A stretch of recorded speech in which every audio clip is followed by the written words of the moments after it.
Hi Teach! Nandito kayo ngayon sa aming bahay. Dahil day off ko, i-discuss natin kung ano ba yung ibig sabihin ng Presidential Decree number 1006. Bakit ba natin kailangan ito pag-aralan kung ikaw ay gusto mong maging teacher? So let's find out. Pasok tayo. Going back to our discussion, so yung Presidential Decree number 1006, it's under President Ferdinand Marcos on January 1, 1977. Yung Presidential Decree number 1006, it's about providing for the professionalization of teachers, regulating their practice in the Philippines and for other purpose.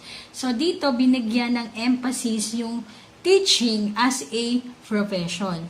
So accordingly, teacher education be of the highest quality and strongly oriented to the Philippine condition and to the needs and aspiration of the Filipino people.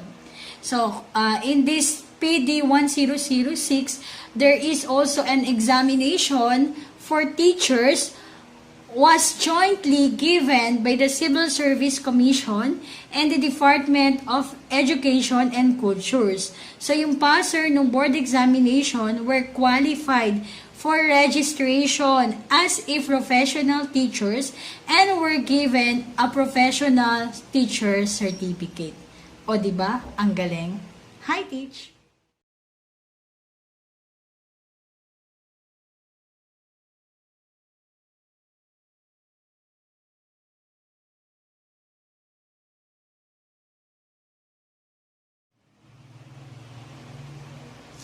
Hi, Teach! Yung PD 1006 ay meron siyang 19 sections. So, i-discuss natin yung section 1. Section 1. Yung section 1, ang nakalagay doon is about title. So, yung title ng PD 1006, this decree shall be known as the Decree Professionalizing Teaching.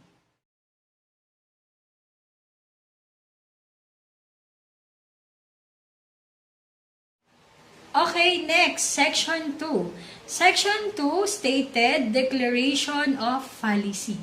So, we will flash it in your screen para makita nyo kung ano ba yung nakalagay dun sa Declaration of Policy. So, Declaration of Policy, it is hereby declared a policy that teacher education shall be given primary concern and attention by the government and shall be of the highest quality and strongly oriented to the Philippine conditions and to the needs and aspiration of the Filipino people, even as it seeks enrichment from adaptable ideas and practices of other people. Okay, next is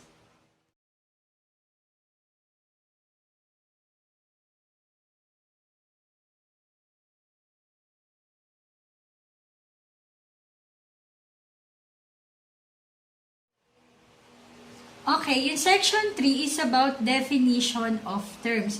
Ano nga ba yung pagkakaiba ng teaching, teacher, and board? Let's find out.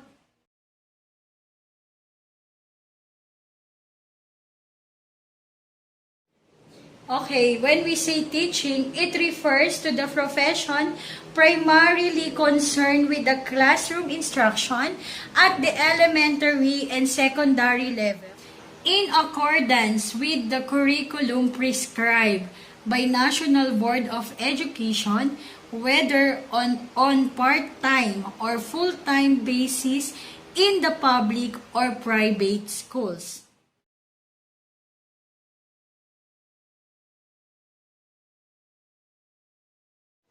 On the other hand, pag sinabi naman nating teacher, it refers to all person engaged in teaching at the elementary and secondary levels, whether on a full-time or part-time basis. So lahat ng mga details will be flashed on the screen. Thank you.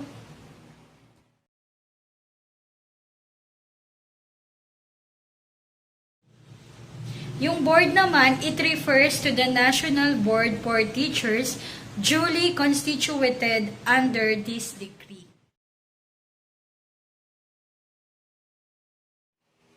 Section 4.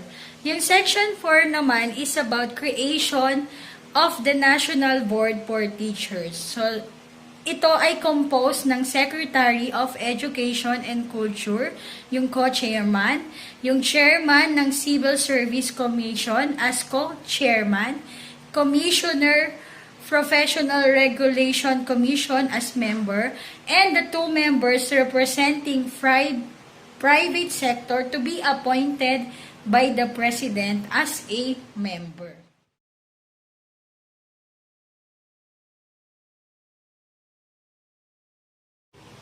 Okay, next is about Section 5. Yung Section 5 is powers and duties. So, ito yung tungkol dun sa National Board for Teachers, kung ano yung powers nila and duties. So, sila yung nag-a-appoint ng set of examiners for every examination who will determine and prepare the contents of the board examination for teachers. So, they are referred to as an examination in the elementary and secondary levels of instruction to be held at least once a year.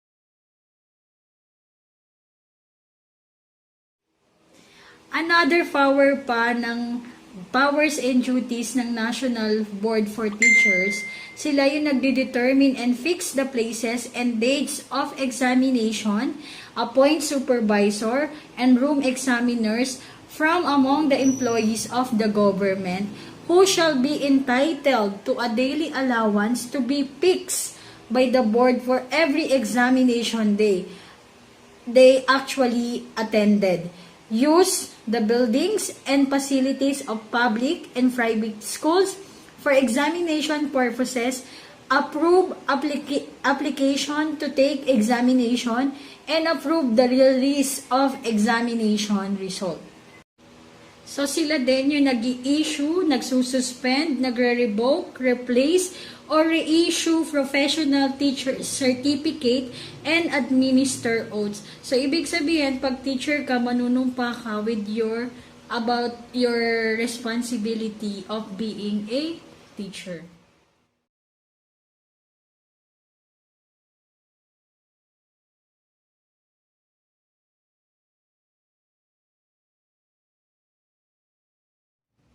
Yung Section 6 naman is about the qualification requirements for examination applicants. So ano nga ba yung mga qualification for examination of applicants? Number 1, dapat yung applicant must be a Filipino citizen.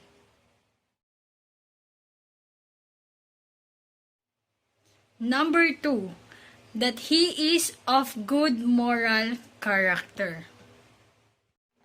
Number 3, that he is free from any physical and or mental defect which will incapacitate him to render efficient service.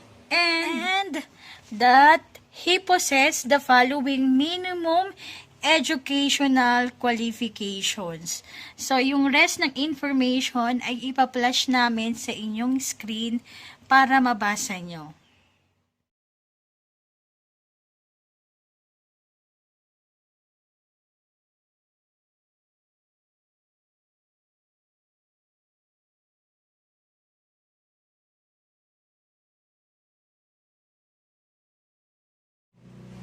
Section 7 is about appointment of examiners. The board shall appoint a set of examiners for every examination who are recognized authority in teacher education. And then, yung mga names ng mga examiner shall not be disclosed until after the release of result of the examination. So, hindi kailangan mag-leak yung information kung sino-sino yung mga examiners. And the rest of information was flashed in your screen.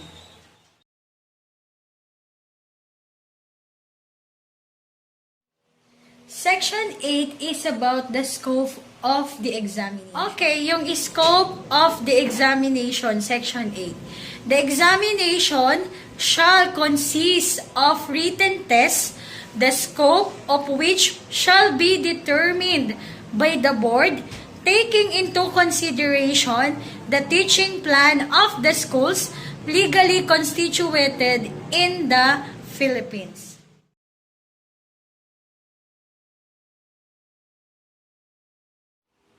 Okay, next is about Section 9, ratings in the examination. So, in order that a candidate may be deemed to have successfully passed the examination, so ibig sabihin, para yung teacher makapasa siya sa exam, he must have obtained a general average of at least 70% in all subjects with no rating below 50% in any subjects. So, ibig sabihin, kailangan 70, at least 70 ka sa lahat ng mga subject at wala kang below 50% in any subject.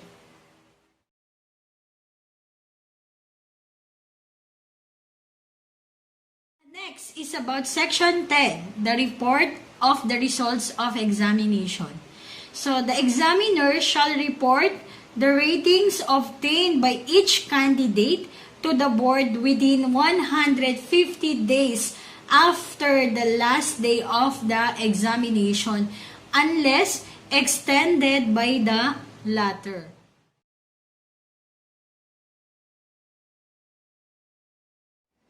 Yung Section 11 is about issuance of certificates. So, paano nga ba yung issuance of certificate once na nakapasa ka na dun sa board examination? The board may consider their certificates of rating as certificates of eligibility or issue an entirely new certificate upon registration of the teacher and payment of the corresponding fees.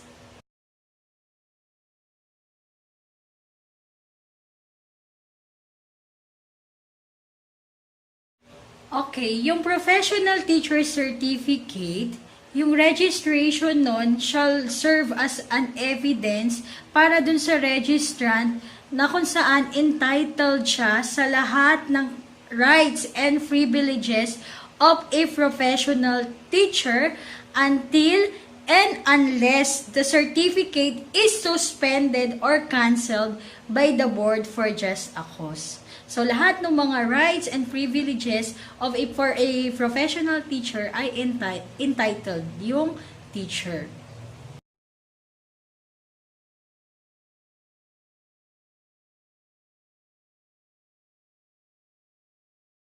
Section 13 is about reissuance of revoked certificates and replacement of lost certificates. Process ng reissuance of revoked certificates and replacement of lost certificate, ang kailangan gawin doon is meron yung proper application at may required fee rin yung board tungkol doon.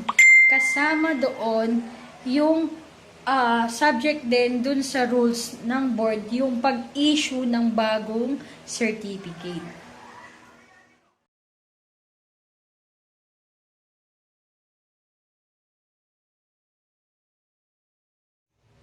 Section 14 is about registration by reciprocity. Ano ba yung reciprocity na tinatawag?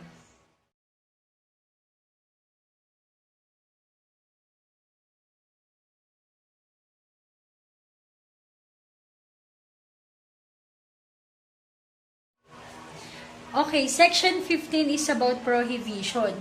According to the PD 1006, 3 years after the effectivity of this decree, no person shall engage in teaching and or act as a teacher defined in this decree, whether in the public or private elementary or secondary school, unless he is a holder of a professional teacher certificate or is considered as a professional teacher under this decree.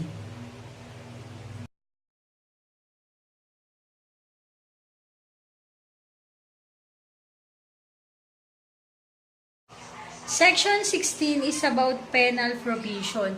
So, dito naman papasok yung mga penalty, maaaring maging penalty ng isang tao kung sakaling magpa-practice siya ng teaching without valid professional teacher certificate.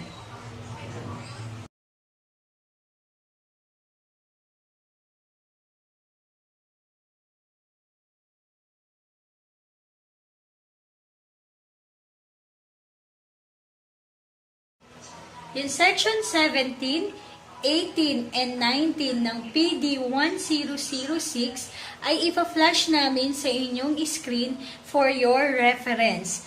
Hi, Teach!